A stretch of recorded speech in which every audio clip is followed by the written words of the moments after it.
Cześć, Bartek Urban, zapraszam do testu Volkswagena Tiguana. I to już jest trzecia generacja Tiguana, która swoją premierę miała w tym, czyli 2024 roku. Druga generacja była produkowana w latach 2016-2024, a pierwsza od 2007 do aż 2018. Tak, pierwsza była bardzo długo, bowiem była produkowana równolegle w Europie od 2007 do 2016 oraz 2009 do 2018 w Azji, w Chinach i Szanghaju. I nieprzypadkowo wspominam o Chinach, bowiem nowy Tiguan wygląda właśnie nieco chińsko. Ma taką stylistykę, która nieco właśnie przypomina styl aut z chińskiego rynku. Moim zdaniem to nie wada, bo auto może się podobać, chociaż właśnie widać było, że poprzednik był bardziej europejsko narysowany, mimo iż on też był oferowany na całym świecie i produkowany nie tylko w Europie. Nowy Tiguan zerwał z ostrymi krawędziami i teraz jest mocno napompowany i ma bardzo obłe kształty. I w pakiecie Airline, takim jak testowany egzemplarz, wygląda dobrze. I niestety, pakiet Airline ma teraz znaczki R, a nie Airline jak kiedyś, co może nieco wprowadzać w błąd, bo to nie jest wersja R, tylko pakiet stylistyczny. Ale ten pakiet naprawdę poprawia wygląd auta, bo jak testowałem tę sztukę, to spotkałem nowego Tiguana w podstawowym wyposażeniu i bez pakietu Airline i wyglądał on naprawdę smutno, ale to tak smutno. Poprzednik w podstawie wyglądał znacznie lepiej. Testowany Tiguan też ma bardzo fajną kolorystykę, bo czerwony lakier i ta wielka czarna felga dobrze ze sobą współgrają. Co prawda uważam, że takie wielkie felgi do SUV-a to jest chyba głupota, ale faktycznie dzięki temu auto wygląda lepiej. Tylko potem byle większy krawężnik i mamy porysowaną felgę. Coś za coś. W podstawie Tiguan ma 17 cali. Po raz kolejny też Tiguan ma nalot rdzy na elementach od hamulców. Dokładnie to samo miałem w poprzedniej generacji. I zanim powiecie, że to pewnie kwestia jakichś środków do mycia, czy innego zbiegu okoliczności, to dodam, że u konkurencji czegoś takiego nigdy nie zaobserwowałem. Chyba że akurat w Volkswagenie używają tych specyficznych środków do mycia, które powodują taką reakcję. Ale pamiętam, że w przypadku poprzednich testów dużo właścicieli Volkswagena zgłaszało się do mnie, że oni też mają w swoich modelach taki problem, więc chyba jednak to jest jakaś wada. A w tej cenie to moim zdaniem boli nie powinno mieć miejsca. Zwłaszcza, że nowy Tiguan nie jest tani. Na stronie Volkswagen Polska wciąż jest cennik poprzednika, ale zacznijmy od nowego. Nowy Tiguan startuje od 160 tysięcy złotych za odmianę 1.5 ETSI o mocy 131 koni i napędem naprzód. I co ciekawe, nie jest to najniższy poziom wyposażenia, tylko drugi kolejny. W najniższym jest tylko podstawowy diesel 2.0 TDI 150 koni, przód napęd, który kosztuje 169 tysięcy złotych. No właśnie, i niestety. Testowany diesel startuje od 228 tysięcy złotych, a to dlatego, że jest od razu w wyposażeniu Airline, czyli niemal najwyższym. I tego nie rozumiem, bo nie każdy potrzebuje aż takiego wyposażenia z tym silnikiem, a cena jest naprawdę już wysoka. Dla porównania, poprzednia generacja z tym samym silnikiem startowała od 208 tysięcy złotych, bo właśnie nie była w Airline. Ale nawet w Airline kosztowała 212 tysięcy złotych, czyli 16 tysięcy złotych mniej. Wersja 1.5 TSI też była tańsza o jakieś 13 tysięcy złotych. W ogóle jak widzicie, na poprzednika są teraz bardzo duże promocje. Nowy jest droższy. A jak jesteśmy przy cenach, to warto też porozmawiać o ubezpieczeniu Tiguana. Tutaj z pomocą przychodzi Rankomat.pl, czyli multiporównywarka ubezpieczeń i usług finansowych. Wchodzimy więc na stronę www.rankomat.pl i odpalamy kalkulator OC/AC. Wypełniamy dosłownie kilka pól i sprawdzamy, ile możemy oszczędzić. W przypadku Tiguana, jak widzicie, ubezpieczenie na rok to 718 zł. Co więcej, jak jesteście nowym klientem, czyli nie macie teraz polisy na samochód w rankomat.pl, a wartość polisy przekroczy 400 zł, to dostajecie cashback 50 zł. Prosto, szybko i przyjemnie. Ale jakbyście mieli jakiekolwiek wątpliwości, pytania, czy nie mogli odszukać waszego pojazdu, to do waszej dyspozycji, pod widocznym na ekranie telefonem, dostępny jest agent ubezpieczeniowy rankomat.pl, gotowy odpowiedzieć na wasze pytania, czy po prostu na to, żeby dla was wyliczyć polisę. Wróćmy jeszcze do wyglądu Tiguana, bo niektórzy też wadą nazywają te wąsy świetlne, czyli świecącą LEDową blendę idącą przez cały przód, jak i tył. Mi te dodatkowe świecące grille nie przeszkadzają, a nawet mam wrażenie, że dzięki nim auto jest jeszcze lepiej widoczne, co na przykład dla pieszych jest ważne. Pomijam, że niektóre auta z tym wyglądają jak choinki, ale tak jak mówię, mi tam się to podoba. Nie podoba mi się za to, że klapka od wlewu odstaje. To pewnie kwestia jakiejś regulacji, ale w tak drogim aucie to boli. A, i światła, które miałem w testowanym Tiguanie, to opcjonalne LEDowe matriksy, do których warto dopłacić. Naprawdę, świecą świetnie, zasięg świecenia jest bardzo daleki, a barwa zimna i daje doskonałą widoczność. Ładnie. Tiguan też delikatnie urósł w porównaniu do poprzednika i jego wymiary to 4 m 54 cm długości, 1,86 m szerokości oraz 1,65 m wysokości. Rozstaw osi to 2 m 68 cm, a prześwit to około 19 cm. Czyli poprzednik był o 3 cm dłuższy, miał taką samą szerokość oraz był o 2 cm wyższy. Rozstaw osi i prześwit pozostał bez zmian. Bez zmian za to nie są właściwości terenowe, bo producent podaje, że kąt natarcia to 17 stopni, zejścia to 20,4, a rampowy to 17,2 stopnia.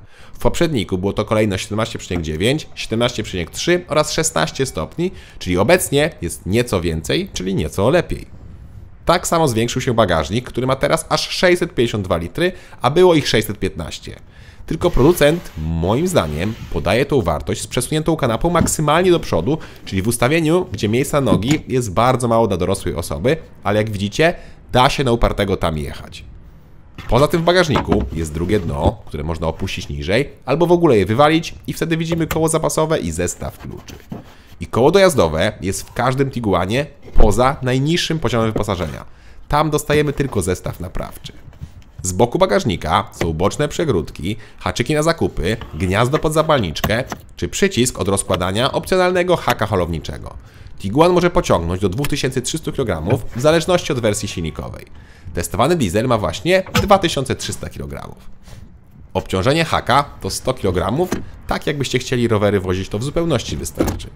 Z poziomu bagażnika można też położyć tylne oparcia i wtedy mamy niemal idealnie płaską powierzchnię. Aha, i gniazdo pod zapalniczkę, czy deska pozwalająca na regulację, czy chcemy mieć niższy czy wyższy bagażnik, nie występuje w najniższym poziomie wyposażenia. Wskakujemy więc na tył. A i tu od razu dodam, że nie ma już przedłużonego Tiguana Allspace, który był 7-osobowy. Teraz jest nowy model Volkswagen Tayron, który właśnie jest Tiguanem Allspace, ale z inną, nową nazwą. Na kanale mam film z Tayronem, ale tylko statyczna prezentacja, bez mojego komentarza. Pełen test z jazdą będzie pewnie w przyszłym roku. A z tyłu, tak jak mówiłem, Tiguan ma regulowane fotele i to zarówno możemy mocniej opuścić oparcie, jak i przesunąć fotel.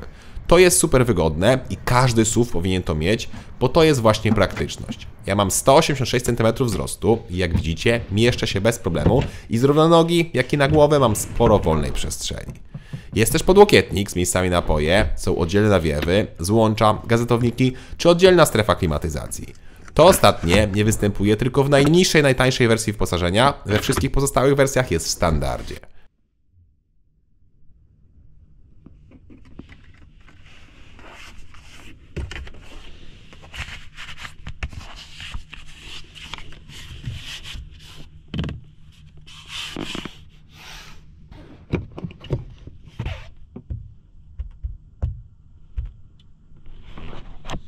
W standardzie, ale dla wersji Airline są fotele półkubełkowe z przodu. Nie mają one regulacji zagłówka, ale mi to nie przeszkadzało. Fotel jest wygodny i ma nawet niezłe trzymanie boczne. Do tego jest też regulacja długości, co w trasie przydaje się.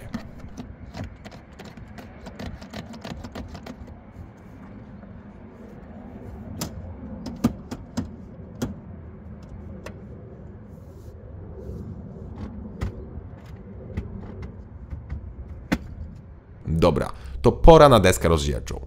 Tutaj niestety, jak widzicie, jest ogromny telewizor, który ma aż 15 cali. Tak, 15. To jest na szczęście opcja. W podstawie wcale ten ekran dużo mniejszy nie jest i ma niemal 13 cali. Dokładnie to 12,9. Moim zdaniem wygląda to po prostu źle. O ile być może jest dla kogoś wygodne w obsłudze, ale wygląda to źle. A sam system działa dość szybko, ma czasem tylko delikatne przycięcia, ale naprawdę delikatne i zazwyczaj tuż po odpaleniu samochodu. Menu jest dość czytelne i łatwo tu pozmieniać funkcje, chociaż oczywiście słabo, że na ekranie klikamy klimatyzację.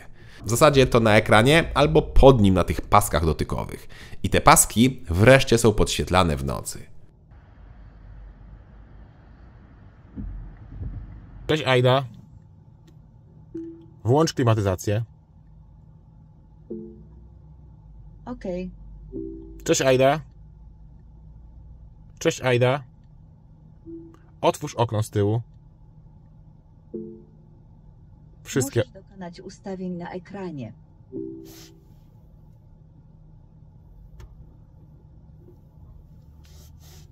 Cześć Aida. Otwórz wszystkie okna z tyłu. Możesz dokonać ustawień. Cześć Aida. Opowiedz dowcip. Tego niestety mnie nie nauczono, ale spróbuję. Jak się nazywa miasto, w którym można popatrzeć na samochody? Karpacz. Nawet śmieszne. Cześć Aida. Ustaw nawigację do Karpacza. Okej, Karpacz, centrum, szerokiej drogi. Volkswagen ma też asystenta głosowego, Aida, który jak to każdy asystent w każdej marce jest fajnym bajerem do zaszpanowania i nic więcej. Niemal wszystkie te funkcje zrobimy sami szybciej, chociaż oczywiście tak jest bezpieczniej, bo możemy rozmawiać i nie odrywać wzroku od drogi. No i dowcip był nawet śmieszny. Drugi ekran, który jest standardem w każdej wersji wyposażenia, to cyfrowe zegary, które mają kilka kolorów i widoków, a także i rozbudowany komputer pokładowy.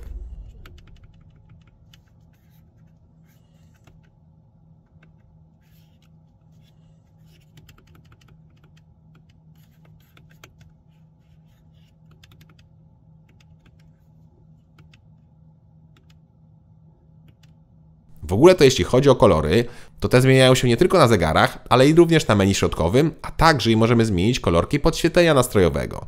I tu przed pasażerem mamy taki ciekawy efekt. Oczywiście wszystko można wyłączyć albo nieco ściemnić, jak kogoś denerwuje taka dyskoteka. To sprawdźmy zatem spasowanie.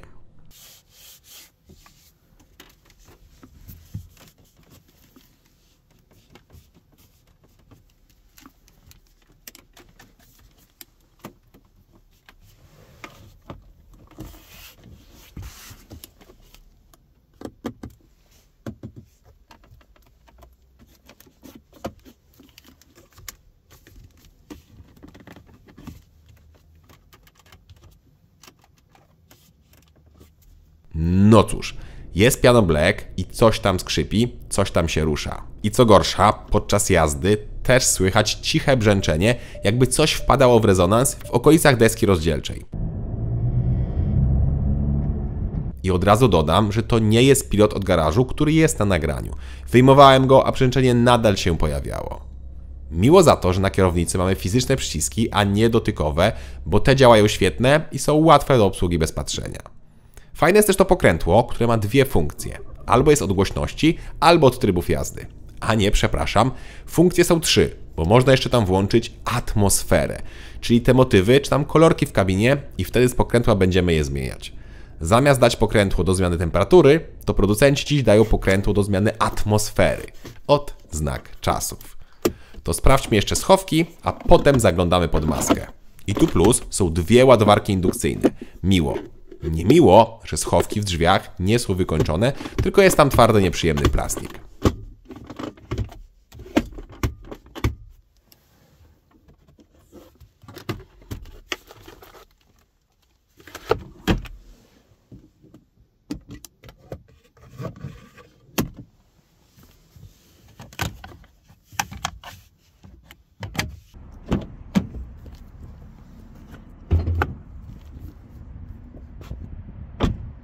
A pod maską dużo się nie zmieniło i nadal gama jest w miarę bogata. Są te same silniki, co były w poprzedniku, tylko nieco pozmieniały się moce. Przykładowo, teraz podstawowa wersja 1.5 turbobenzyna 4 cylindry ma 131 koni. Dalej mamy ten sam silnik, ale 150 koni, a na szczycie benzyn jest 2.0 TSI, czyli też turbobenzyna 4 cylindry, ale już 2 litry o mocy 265 koni. Diesel jest jeden w dwóch wariantach mocowych, czyli jest 2.0 TDI o mocy 150 lub 193 koni. No i są hybrydy plug-in oparte o silnik 1.5 TSI, gdzie mamy łącznie 150 lub 177 koni.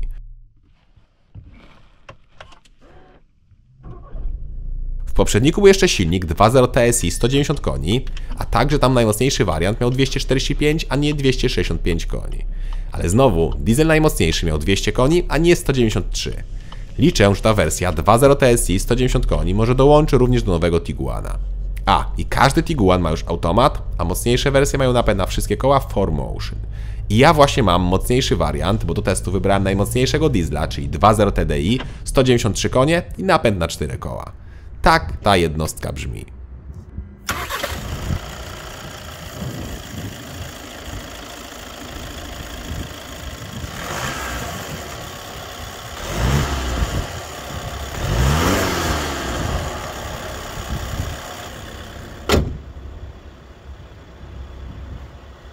No klekocze jak typowy 4-cylindrowy diesel i w kabinie jest też delikatnie słyszalny, zwłaszcza jak jest zimny.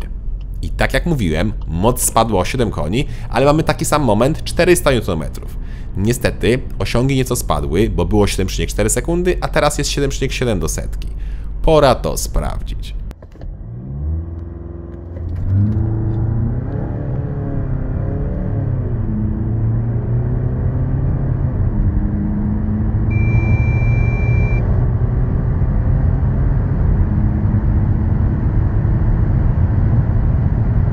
Jak widzicie, wynik to jednak 7,4 sekundy, czyli nic się nie zmieniło.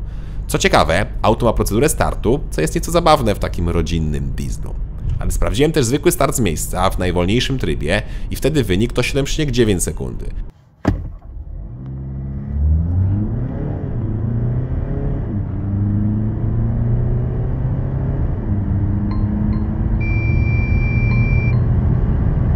Bardzo ładne czasy, bo czuć, że auto chce jechać.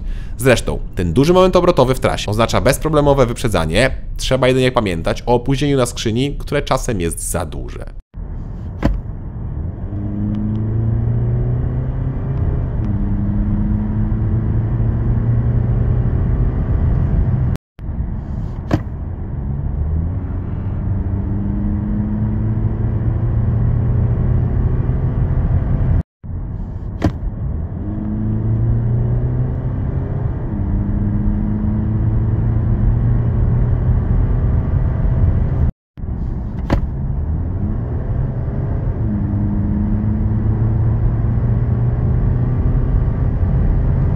Ale jak już zredukuję, to idzie bardzo ładnie. I bardzo ładnie spala. Bowiem w mieście da się zrobić wyniki na poziomie 8 litrów, co jest dobrym wynikiem jak na SUV-a. W trasie jest jeszcze lepiej i przy 120 schodzimy poniżej 6 litrów, a przy 140 mamy 8. Przy 90 miałem 4,9 litra. I są to wyniki z 4 osobami na pokładzie, więc naprawdę ładnie. Bak paliwa ma 58 litrów, czyli tyle samo co poprzednik. Nowy Tiguan za to prowadzi się, moim zdaniem, lepiej niż poprzednik. I od razu dodam, że ja miałem zawieszenie DCC adaptacyjne, które nie hałasowało. A mówię o tym dlatego, że wiem, że było głośno o stukających adaptacyjnych zawieszeniach w Passatach i właśnie Tiguanach. Nie wiem, czy ja już miałem poprawione to zawieszenie, czy też egzemplarz tego nie miał, ale nie słyszałem hałasu nadkoli czy zawieszenia. Ale przed zakupem sprawdźcie to jeszcze, żeby się nie okazało, że niektóre sztuki wciąż to mają. A samo auto naprawdę przyjemnie się prowadzi. Jest pewne, nie za twarde, w trasy idealne, ale i do miasta się sprawdzi. Chociaż jak ktoś jeździ dużo po mieście, to diesel nie będzie dobrym wyborem. Tutaj lepiej sprawdzą się benzyny. To, co jednak mnie irytowało w Tiguanie, to wykrywanie znaku, które brało je kompletnie z czapy. Nieraz jadąc po autostradzie wyłapywało ograniczenie do 30 na godzinę, nie wiadomo skąd, i tak mi sobie migało i pikało, że za szybko jadę. Da się wyłączyć to pikanie, czyli system ISA, ale za każdym razem po odpaleniu trzeba to robić ponownie. Czas na podsumowanie. Nowy Tiguan jest droższy, ale i mam wrażenie, że lepszy. Nie dużo, ale trochę. Wizualne różnice pominę, choć mi się wersja Airline podoba, ale nowy Tiguan oferuje też nieco więcej miejsca, lepsze prowadzenie i więcej gadżetów. Do tego mamy niezłe osiągi i auto z dieslem jest naprawdę ekonomiczne. Oczywiście, nie można mówić o przepaści w porównaniu do poprzedniego Tiguana, bo to było bardzo dobre i poprawne auto, ale mam wrażenie, że nowe dostało nieco więcej charakteru, głównie właśnie przez ten wygląd. Tylko nie wiem, czy klienci Volkswagena oczekują takiego charakteru, czy może właśnie bardziej nudnego, ale super poprawnego i praktycznego SUV-a. Cześć!